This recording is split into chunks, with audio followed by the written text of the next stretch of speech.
పేదల ఆహార భద్రత కోసం ప్రభుత్వం పౌర సరఫరాల శాఖ ద్వారా పంపిణీ చేస్తున్న రేషన్ బియ్యం పక్కదారి పడుతుంది.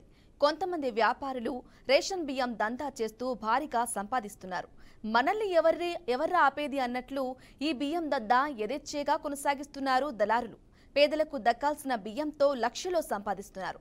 ఈ చీకటి దందా ఎన్నో రోజులుగా సాగుతున్నా పట్టించుకునేవాడు లేదు. ఇంతకీ ఈ రేషన్ బియ్యం దందా ఎక్కడ జరుగుతుంది? ఏంటా కథ? Watch this story.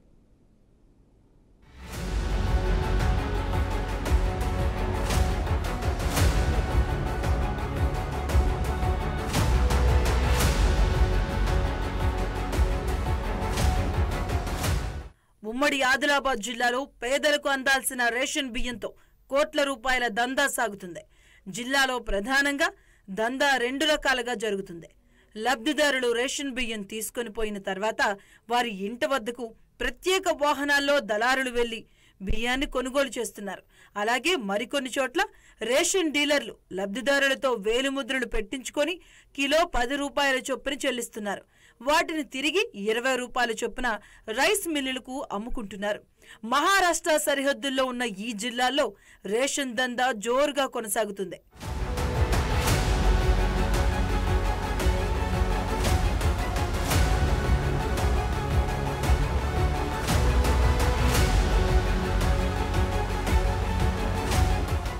నిరుపేదలకు కడుపు నింపాల్సిన రాయితీ బియ్యాన్ని దళారులు అక్రమంగా పొరుగు రాష్ట్రాలకు తరలిస్తూ సొమ్ము చేసుకుంటున్నారు.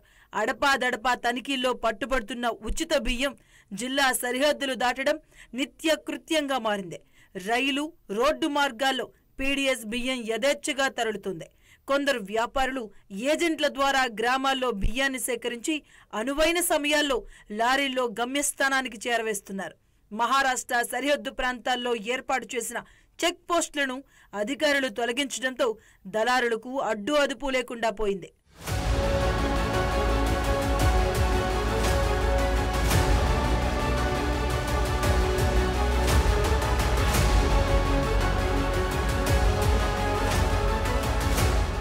జిల్లాలో అధికారులు పట్టుకున్నది వేల క్వింటాల్లో ఉండగా అధికారుల కళ్ళు గప్పిపోయే బియ్యం మాత్రం ఊహకు అందకుండా ఉంటుంది.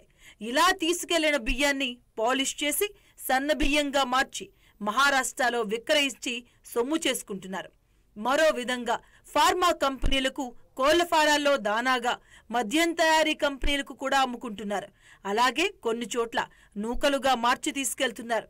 సరుకును తరలించే లారీల ముందు ఎస్కాట్ లాగా కొందరు వ్యక్తులు వెళ్తూ అధికారులను గమనించి తనిఖీల పట్ల అప్రమత్తం చేస్తూ ముందుకు సాగుతున్నారు.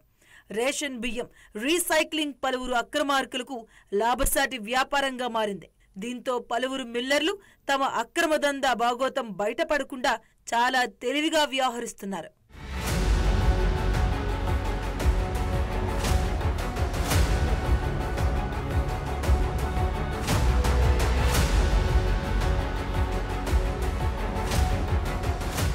కాగా రేషన్ బియ్యాన్ని సన్న బియ్యంగా మార్చే దందా ఒకటైతే, రేషన్ దుకాణాల నుంచి సేకరించిన బియ్యాన్ని మళ్లీ ప్రభుత్వానికి అమ్మే దందా ఒక రకం. లబ్ధిదారుల నుంచి, రేషన్ షాపుల నుండి వచ్చిన బియ్యాన్ని ఆగమేఘాలపైన ప్రభుత్వ సంచుల్లోకి మార్చేసి రికార్డులను తారుమారు చేస్తున్నారు. లబ్ధిదారుల నుంచి సేకరించిన బియ్యాన్ని తిరిగి సీఎంఆర్ కింద ప్రభుత్వానికి అమ్ముతూ కోట్లు సంపాదిస్తున్నారు. ఒకప్పుడు జిల్లాలో 30% జరిగిన రీసైక్లింగ్ దందా నేడు రెట్టింపులోకి చేరడమే ఇందుకు నిదర్శనంగా కనిపిస్తుంది. అయితే బియ్యం అక్రమ తరలింపుకు అడ్డుకోవలసిన రెవెన్యూ, పౌర సరఫరా, పోలీస్ శాఖలు అక్రమార్కులు పంపే డబ్బు సంచులకు కక్కుర్తిపడి వారికి సహాయం చేస్తున్నారు. కేంద్ర ప్రభుత్వము ఈ దేశంలో ఉన్నటువంటి బిలో ప్రావర్టీలో ఉన్నటువంటి వ్యక్తులు ఆకలి చావుకు గురి కావద్దనే ఆలోచనతో కరోనా సమయం నుంచి ఫ్రీగా రేషన్ ఇస్తుంది. అదే కాకుండా 2 రూపాయల కిలో చొప్పున కూడా బియ్యం గతంలో సప్లై చేసింది. ఇటువంటి బియ్యము ప్రజలు సద్వినియోగం చేసుకోవాల్సిన అవసరం ఉండే, కానీ అవసరం లేనటువంటి వ్యక్తులు కూడా ఈ తెలంగాణ రాష్ట్రంలో వాళ్ళ ఆరోగ్యశ్రీకి వర్తిస్తుంది రేషన్ కార్డు అనే ఆలోచనతో వాళ్ళకు వచ్చేటువంటి రేషన్ కార్డులు తీసుకొని వాళ్ళకి వచ్చేటువంటి బియ్యాన్ని వాళ్ళు తినకుండా బర్రెలకు దానా కింద అమ్ముకోవడము, వాళ్ళు బయట మార్కెట్లో, బహిరంగ మార్కెట్లో అమ్ముకోవడము, కొంతమంది దళారులు ప్రొద్దున లేస్తేనే ఇండ్ల పొంటి మేము రేషన్ బియ్యం కొంటామని చెప్పి కలెక్ట్ చేసుకొని వాళ్ళు సమీకరించి వాళ్ళు రైస్ అమ్మేటువంటి రేషన్ డీలర్లు వీళ్ళు పెద్ద ఎత్తున ఈ యొక్క అవసరం లేనటువంటి వ్యక్తుల దగ్గర ఉన్నటువంటి బియ్యాన్ని సేకరించి టన్నుల కొద్ది బియ్యాన్ని పక్క రాష్ట్రమైనటువంటి ఇప్పుడు మా జిల్లా మంచిర్యాల జిల్లాకు సంబంధించి ఈ జిల్లా నుండి మరియు పక్కనున్నటువంటి కుమరమి మాస్వాబాద్ జిల్లా, అదేవిధంగా కాళేశ్వరం ప్రాంతంలో భూపాలపల్లి జిల్లా, పెద్దపల్లి జిల్లా, ఈ జిల్లాలన్నీ కూడా ఈ మహారాష్ట్ర బార్డర్కు సరిహద్దుకు దగ్గర ఉండటం వల్ల ఇటు సిరివంచ నుండి, అదేవిధంగా కాజ్నగర్ దగ్గర సిర్పూర్ ప్రాంతం నుంచి, గూడెం దగ్గర నుంచి, ఇటు ఆసిఫాబాద్ పక్కన ఉన్నటువంటి వాంకిడి చెక్ పోస్ట్ నుంచి పెద్ద ఎత్తున ఈ యొక్క రేషన్ బియ్యాన్ని వేల టన్నుల బియ్యాన్ని ఈ ప్రాంతం నుంచి తరలించకపోతున్నారు. మళ్ళీ అటు దాన్ని మోటరైజ్డ్ మిషన్స్ మీద దాన్ని సన్నగా చేసి మళ్ళీ ఇటు దిక్కే తీసుకొస్తారు. ఇంకా కొంతమంది దాన్ని మళ్ళీ తిరిగి సైక్లింగ్ సిస్టంలో మళ్ళీ రేషన్ గోడౌన్లకి ఏవైతే ఈ రైస్ మిల్లర్స్ ఉంటారో వాళ్ళకి ఇచ్చినటువంటి లేవీ ప్రకారంగా రేషన్ బియ్యం ఇవ్వాల్సిన అవసరం ఉంటుంది ప్రభుత్వానికి, కేంద్రానికి, ఎఫ్సిఐ గోడౌన్స్కి. మళ్ళీ ఇదే బియ్యాన్ని ఏం చేయకుండా దీన్ని తీసుకొచ్చి మళ్ళీ వాళ్ళకి అప్పయ్యపడం అనేది జరుగుతున్నది. పెద్ద ఎత్తున ఆర్థిక దోపిడీ జరుగుతుంది. ఇది కేవలము బీదవారి కోసం ఇస్తున్నటువంటి రేషన్ ఏదైతున్నదో దీని మీద ప్రభుత్వం కట్టడి లేదు, కంట్రోల్ లేదు. అడపాదడపా దాడులు చేస్తున్నప్పటికీ కూడా ఈ దందా 3 పువ్వులు 6 కాయలుగా నడుస్తూ ఉన్నది. దీన్ని కంట్రోల్ చేయాల్సినటువంటి విధానాలు ఎన్నో ఉన్నాయి. ఇవాళ ఏ రేషన్ షాప్లోనైతే అక్రమంగా బియ్యం తరలించకపోతుంటే పట్టుకున్నటువంటి అధికారులు ఉన్నారో వెంటనే ఆ రేషన్ షాప్ను రద్దు చేయాలి, ఆ డీలర్ను రద్దు చేయాలి, అతని మీద పీడీ యాక్టులు పెట్టాలి. ఇది దేశద్రోహం కింద వస్తుంది. ఆహార ధాన్యాన్ని బ్లాక్ మార్కెట్కి తరలిస్తున్నటువంటి వ్యక్తి మీద పీడీ యాక్టులు పెట్టాలి. పీడీ యాక్టులు పెట్టి మన రేషన్ షాప్ రద్దు చేసిన ఖచ్చితంగా ఇది కంట్రోల్ అవుతుంది. ఆ విధంగా చేయకుండా ఒక వారం 10 రోజులు 2 నెలలు ప్రజలు మర్చిపోయేటట్టు బంద్ చేసి పక్క షాప్ అతనికి ఇచ్చి మళ్ళీ పైరవి చేసుకొని మళ్ళీ అతనికి ఇవ్వడము ఈ షరా మామూలుగా మారిపోయింది. ఈ దందా ఈ విధంగా జరుగుతుంది కాబట్టే వాళ్ళకు కూడా భయం లేకుండా పోయింది. అంటే అధికారులు కఠినమైనటువంటి చర్యలు ఈ రాష్ట్ర ప్రభుత్వం తీసుకుంటలేకపోవడం మూలంగానే ఈ దందా పెద్ద ఎత్తున జరుగుతూ ఉన్నది. ప్రస్తుతం ఉమ్మడి ఆదిలాబాద్ జిల్లాలో 9,23,000 రేషన్ కార్డులున్నాయి.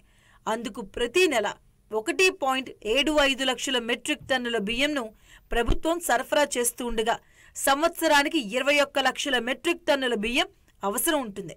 మంచిర్యాల జిల్లాలో ఇప్పటి వరకు 2,19,162 మందికి రేషన్ కార్డులున్నాయి. జిల్లాలోని 311 గ్రామ పంచాయతీల పరిధిలో మొత్తం 423 చౌక ధరల దుకాణాలు అందుబాటులో ఉన్నాయి. ఇక కొమరం భీం ఆసిఫాబాద్ జిల్లాలోని 15 మండలాల పరిధిలో మొత్తం 314 రేషన్ దుకాణాలున్నాయి. ఇక్కడ 1,40,000 ఆహార భద్రతా కార్డులున్నాయి. కాగా ఆదిలాబాద్ జిల్లాలో 355 రేషన్ దుకాణాలుండగా 192,926 రేషన్ కార్డులున్నాయి. నిర్మల్ జిల్లాలో 190 రేషన్ షాపులుండగా 2,04,000 మందికి రేషన్ కార్డులున్నాయి.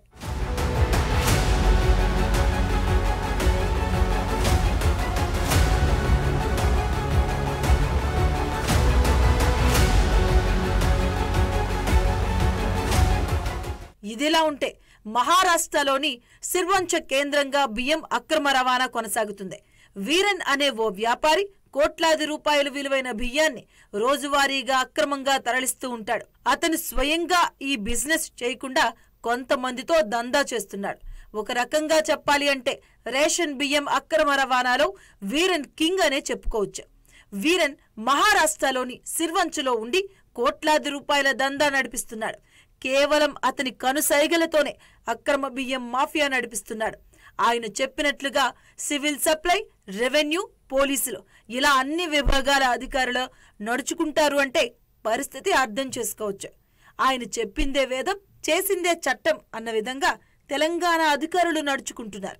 ప్రభుత్వం ఏదైతే పేద ప్రజలకు రేషన్ బియ్యం అందాలి, కడు పేదగా ఉన్న వాళ్ళు బియ్యం అందుబాటులో ఉండాలనే ఉద్దేశంతోనే ప్రభుత్వం ఏదైతే రేషన్ బియ్యాన్ని ప్రభుత్వం సరఫరా చేస్తూ ఉందో ఆ ప్రభుత్వం సరఫరా చేస్తున్న బియ్యం నిజంగా పేద ప్రజలకు అందట్లేదు. మేము ఎందుకు అంటున్నామంటే రేషన్ షాపుల నుండే దళారులు మొదలవుతూ ఉన్నారు.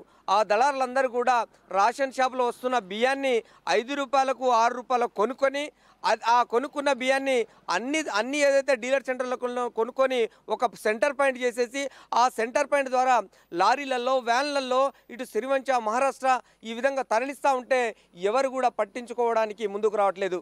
ఎందుకంటున్నామంటే ఆ బియ్యాన్ని తరలిస్తున్న సందర్భంలో దాదాపు ఇటు సిరివంచ ప్రాంతానికి పోతూ ఉంటే జైపూరు ఈ విధంగా 4-5 పోలీస్ స్టేషన్ దాటిపోవాలి, ఎక్కడ కూడా ఎవరు పట్టట్లేదు. అంతేకాదు ఏదైతే రేషన్ బియ్యం నిజంగా పేద ప్రజలకు అందుతుందా అందట్లేదా అని చూడవలసిన అధికారులు కూడా వాటి మీద పర్యవేక్షణ విఫలమవుతూ ఉన్నాయి. సంబంధిత కలెక్టర్ కానివ్వండి, స్థానికంగా ఉన్న రాజకీయ నాయకులు కానివ్వండి, అదేవిధంగా ఇతర రేషన్ బియ్యం మీద ఆధిపత్యం చెలాయిస్తున్న వాళ్ళు కూడా ఎక్కడ కూడా దాన్ని పట్టించుకోవడంలో విఫలం అవుతా ఉన్నారు. కానీ దళారులే ధనార్జనే ధ్యేయంగా రేషన్ బియ్యాన్ని ఒక్కగాడ తీసుకొని సప్లై చేస్తూ ఉంటే సంబంధిత అధికారులు పట్టించుకోవడం విఫలం అవుతా ఉన్నారు. మేము అందుకే అంటున్నాం, టాస్క్ ఫోర్స్ పోలీసులు కానివ్వండి, అదేవిధంగా ఈ ఏదైతే రేషన్ షాపులకు సంబంధించిన రెవెన్యూ వాళ్ళు ఉన్నారో తక్షణం వీటి మీద చర్యలు చేపట్టాలి.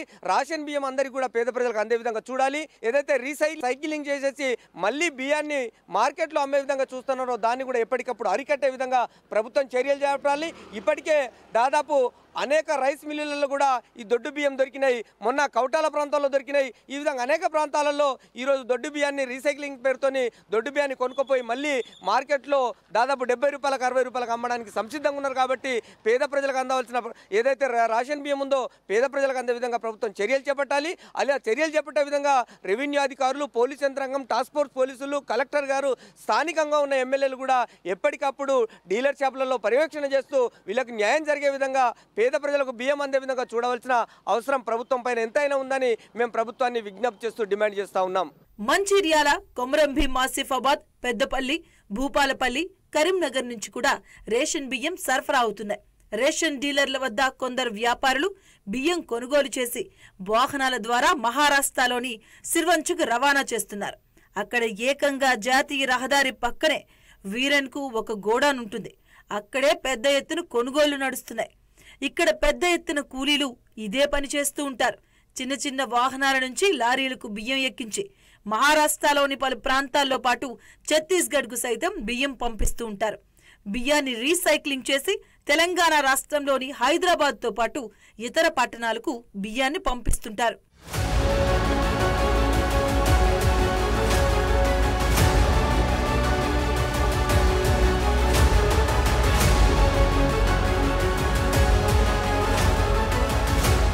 కోట్లాది రూపాయల బియ్యం రవాణా అధికారుల సహకారం లేనిదే ఎక్కడ కూడా సాధ్యం కాదు. అందుకే సిర్వంచకు చెందిన వ్యాపారి ఎక్కడికక్కడ అధికారులతో సాన్నిహిత్యం పెంచుకొని వారికి ముడుపులు అందజేస్తూ తన కనుసన్నల్లో నడిపిస్తున్నారు. పౌర సరఫరాల శాఖ, రెవెన్యూ, పోలీసు అధికారులకు ప్రతి నెల టైం తప్పకుండా కవర్లు అందుతాయి. పౌర సరఫరాల శాఖతో పాటు ముఖ్యంగా రెవెన్యూలో అయితే ఏకంగా జిల్లా స్థాయి అధికారులు సైతం ఆ వ్యాపారితో దోస్తాన నడిపిస్తున్నారు. ఇక పోలీసు డిపార్ట్మెంట్లో అయితే ఠానాను బట్టి రేటుంటుంది. ఎవరైనా బియ్యం పట్టుకోవాలి అని ప్రయత్నం చేస్తే అతనికి ముందుగానే తెలిసిపోతుంది. ఎక్కడికక్కడ అందరినీ అలర్ట్ చేస్తాడు. అన్ని డిపార్ట్మెంట్లో ఉన్న ఆయన మనుషులు బియ్యం డాన్ వీరన్కు సమాచారం చేరవేస్తుంటారు.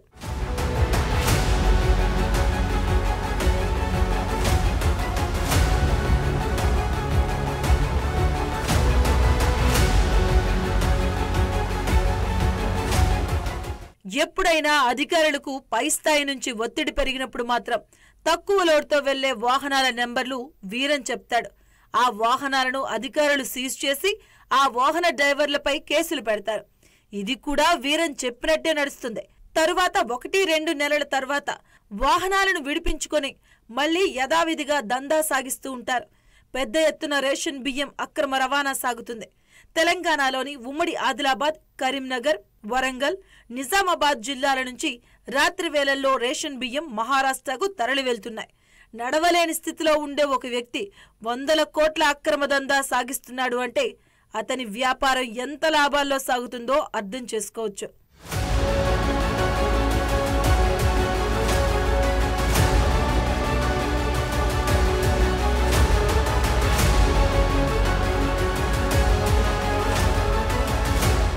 ఒక పక్క రాష్ట్రం వ్యక్తి తెలంగాణలో రేషన్ బియ్యం మాఫియా నడుపుతూ ఉండడం సంచలనమైన, అధికారులు పట్టించుకోకుండా ఉండడం సిగ్గుచేటు. ఇప్పటికైనా ప్రభుత్వ అధికారులు స్పందించి పీడీఎస్ అక్రమ రవాణాను అడ్డుకొని బియ్యాన్ని పేదలకు అందేలా చూడాలని కోరుకుందాం. తెలంగాణలోని రేషన్ బియ్యాన్ని అక్రమార్కులు ఇక్కడ నుండి కొనుగోలు చేసి ఇతర రాష్ట్రాలకు తరలించి అక్కడ రీసైక్లింగ్ చేసి తిరిగి మళ్ళీ మన రాష్ట్రానికే సన్న బియ్యంగా మార్చి మన రాష్ట్రానికే పంపిస్తున్నారు. ఇప్పటికైనా ప్రభుత్వంతో పాటు అధికారులు స్పందించి రేషన్ బియ్యాన్ని అక్రమంగా తరలిస్తున్న వారిపై కఠినంగా శిక్షించాలని చెప్పేసి ప్రజలు కోరుకుంటున్నారు. రేషన్ బియ్యాన్ని వాహనాల్లో తరలిస్తుండటంతో వాహనాలను సీజ్ చేయాలని చెప్పేసి కూడా ప్రజలు కోరుకుంటున్నారు. అదేవిధంగా రేషన్ బియ్యాన్ని అక్రమంగా తరలిస్తున్న వారిపై పీడీ యాక్టులు నమోదు చేయాలని చెప్పేసి ప్రజలు కోరుకుంటున్న పరిస్థితి.